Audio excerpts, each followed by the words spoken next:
I just watched a short video by a young man who has a channel called the YoungManhood Channel, I believe is the title of it. And he has a lot of good content. I'll link to his page in the description box below here. This last video I just watched that he just put out a little while ago was talking about how a kid went to a Santa at a mall and asked him for like a toy gun, and then the Santa guy proceeded to, lecture the kid about how that was a bad idea, bad toy, and so on, and it made the kid cry. Bright side, end of the story is that multiple people offered to get the child the toy that he wanted, and hopefully the kid is feeling better now. But I bring this up because it kind of encapsulates a lot about the backwards morality that people are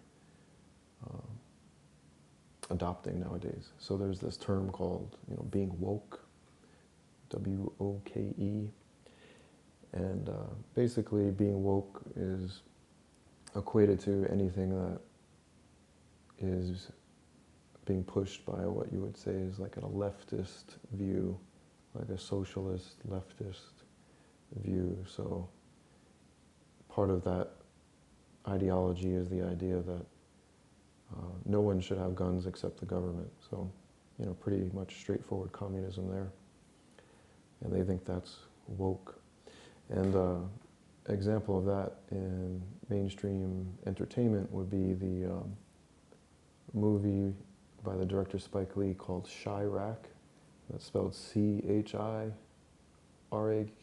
So it's combining Chicago with Iraq. And the final scene in that movie is just incredible. So it consists of like Fortune 500 companies saving the community while simultaneously all of the members of the community, the black men in particular, turn in all their guns. And this is viewed as a momentous, positive event. And at the end of the movie, they put, I think it's the hashtag wake up, or, again referring to this wokeness. So being woke, according to Spike Lee and the agenda that he's, pushing, is looking to Fortune 500 companies, looking to the rich, the upper class, the ruling class to save the day and to become defenseless. So, what, it's just so ridiculous that people fall for this. I mean, you have to be so naive to not see what this actually is about. It's about tricking people into giving more power to those that already have power and think that it's, for their benefit to do so. And even convince them that it's radical, that you're actually like somehow fighting the power by supporting the power. It just makes no sense whatsoever.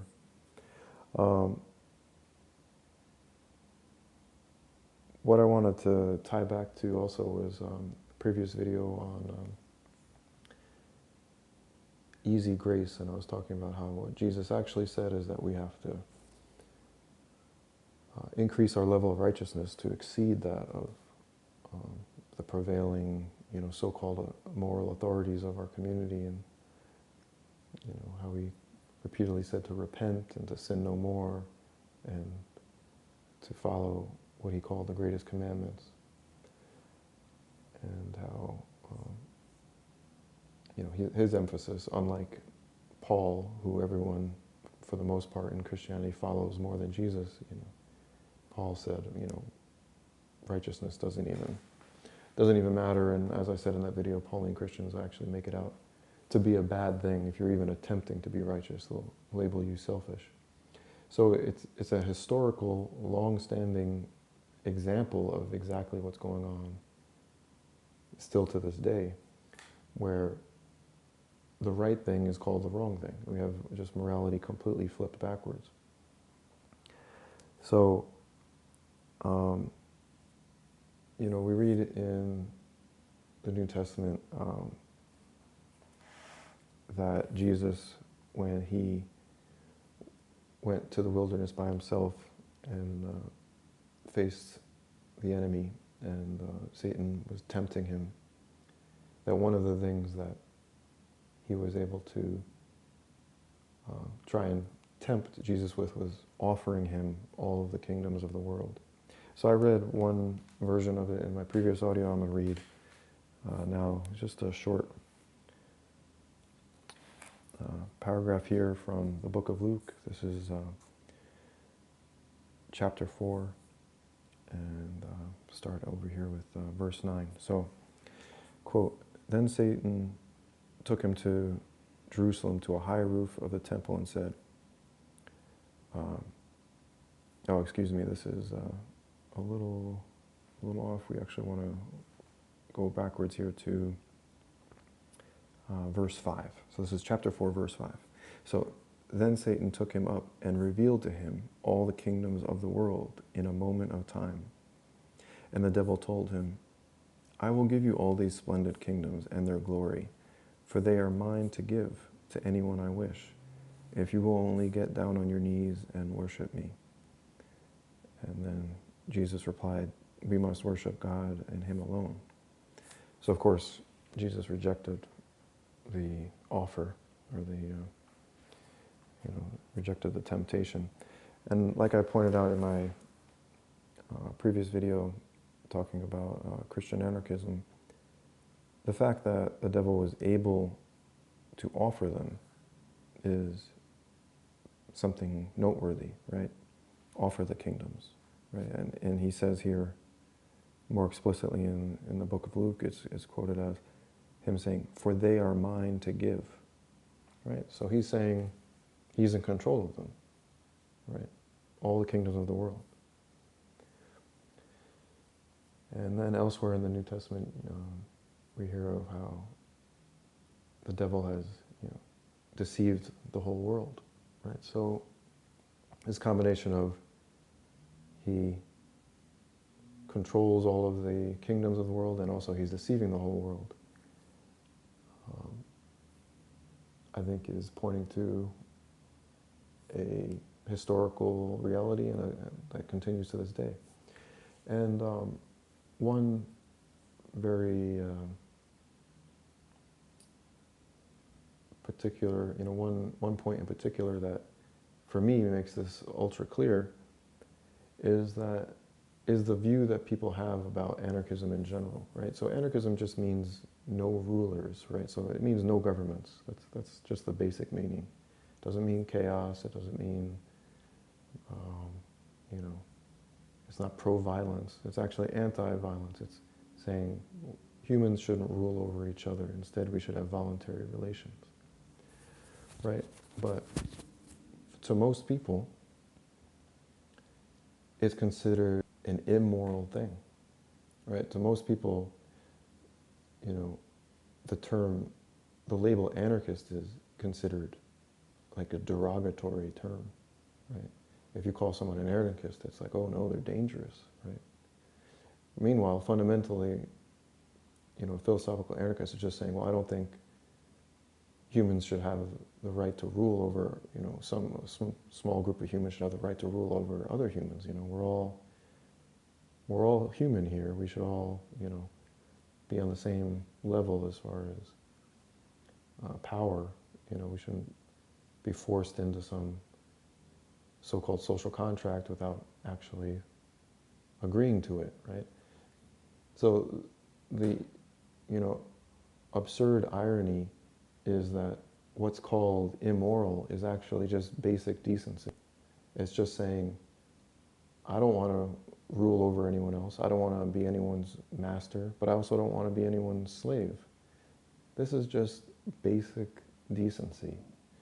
But basic decency has been twisted, and, you know, there's been so much propaganda convincing people that it's actually a bad thing. You know, and whether you think some form of government is necessary in order to keep people safe, you know, I'm not going to get all into that right now. I'm just pointing out that the basic idea, not an immoral one, it's saying don't take control over the people against their will, right? Don't be violent. It's basically, anarchism fundamentally is just a promotion of nonviolence. That's actually what it is. Recognizing that if you're forcing people to accept some contract that they never signed, and forcing people to obey you, and forcing people, you know, if you're extorting money from them, even though they didn't agree to it, right? That's basically just mafia tactics, right? You need, you know, pay up or else, but I'm doing it to keep you safe, right? It's basically just a mafia dynamic, but with a whole bunch of, you know, propaganda and fancy ceremonies and such, and things to make it seem legitimate when it's really just fundamentally that. So that's one huge example that I think proves the point that, yeah,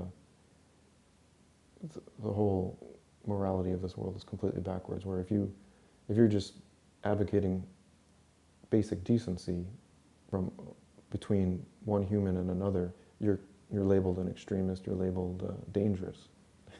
Meanwhile, completely ignoring the fact that historically, you know, giving power to the few and hoping that things work out has been a disaster, and has actually turned out to be extremely dangerous to give people this power. And, you know, anarchism is just recognizing it would actually be less dangerous to not give people this power, which they inevitably abuse. You know, it's just absurd. It's just, you know, and this is a true woke perspective, right? Like when you really wake up to like basic ethics and the basic underlying historical reality. So another example, another huge example would be veganism. So veganism is, again, actually just a very basic idea, which is that you should just leave animals alone. Just leave them alone. Don't harm them. Don't cage them in, don't enslave them, don't exploit them, don't murder them. Just leave them alone. This isn't actually an extreme position at all. It's, again, just you know, parallel to the anarchist perspective, which is basically saying leave other people alone. You know, don't commit aggression against them just because you think you have a great idea on how society should be structured. You know, just the non-abuse principle, just if they're not bothering you, don't bother them. That's it. It's the same idea, but just applying it to animals. Just recognizing, well, they're sentient too. They have feelings too. They have emotions too. They want to live also, just like humans. And so I'm just going to leave them alone too, because I don't need to harm them. I don't need to enslave them to be healthy and thrive as an individual. So I'm just going to leave them alone. And so these two philosophies, these two principles, you know, you'd say two ideologies of anarchism and veganism, they're really just basic decency with anarchism applied towards humans, and then with veganism applied towards animals. It's just like, don't be an aggressive jerk. Don't be a controlling, you know, slave master mentality tyrant toward humans, and then don't do that towards animals either. That's it. It's so basic. And yet this is considered extreme and dangerous. So that's just how far gone humanity is, where they're convinced that basic decency is actually immoral. And so this ties back to what, you know, Jesus was talking about, how your righteousness needs to exceed the norm. Like, to me, holding a vegan and anarchist perspective, like that's just baseline. That doesn't that doesn't qualify me to enter the kingdom of heaven just because I'm decent enough to not want to rule over other humans, just because I'm decent enough to, choose the veggie burger over the cow burger at the supermarket. Like that's actually just basic. That's actually baseline morality. But but the baseline is seen as extremely immoral. So I don't know how to,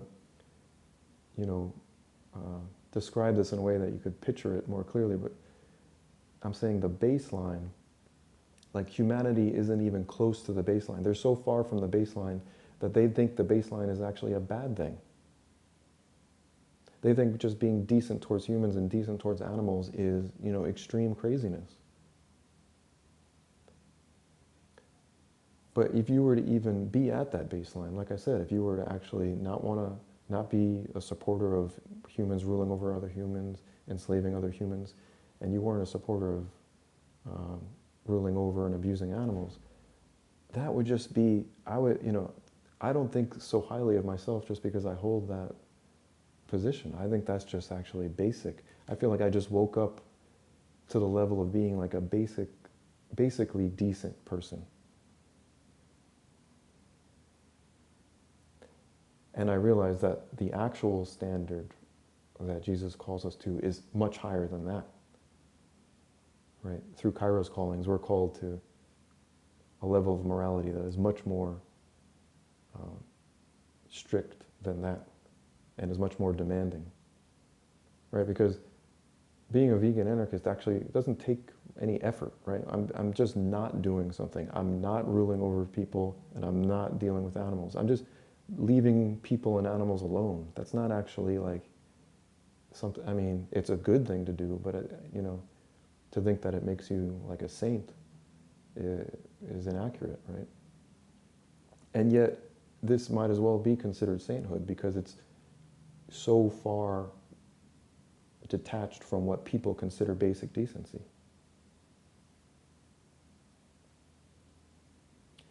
So I know I didn't articulate this perfectly, but I hope the point got across nonetheless. And yeah, just a little glimpse of what being truly woke would look like. It means you're not an aggressive, violent person towards humans or animals. That's level one, and I hope we can all get on that same page and then move forward from there, because that's just the beginning, right? Actually following the greatest commandments perfectly is much more demanding than that. That I think is just a baseline. Just stop being violent. How about that? And then we can talk about being really woke or really enlightened, right? All right, thanks for listening.